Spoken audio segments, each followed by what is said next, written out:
Hi, I'm Charlie Gray and I run Ask Charlie, teaching practical skills to make life easier. Now, I bought this pair of trousers for my husband in the sale, but they're a little bit too long for him, so we need to take them up, and I thought we could do it together. There are a couple of options of how to do this best.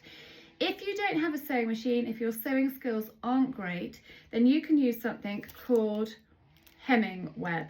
Hemming web is this amazing stuff, which basically you turn up to the right length. Hang on, sorry, mum duty is called for a moment. So fold it to the right length, place your hemming web inside, and then using a hot iron it down. It basically melts the hemming web and it works like glue, and it's a great option to hem something if you aren't going to use a sewing machine. But I am going to use the sewing machine. I've got some thread that is as close to the colour of the trousers. So make sure that you put the item on, turn it up, use some pins to pin it in place so you get exactly the right length. That is really important. I've just done one leg because I can use that as a guide for the other one. Using some sharp scissors, these are my fabric scissors, they work really well. Trim off the excess fabric, but make sure that you leave enough to turn inside so you get a really good hem. I'll show you exactly what I mean.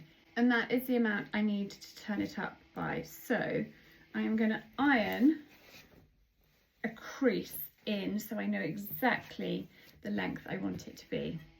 So I've cut the other side to match, and I've just ironed down that one and the other one, and now it's time to head over to the sewing machine. So what's really important is I don't just stitch this line, that I actually turn it so the rough edge is inside, and then I stitch that line. I'm going to pin it so it's pinned in place so it's much easier to sew. When you've pinned it and you're happy, it is time to stitch. So make sure that you find a guideline.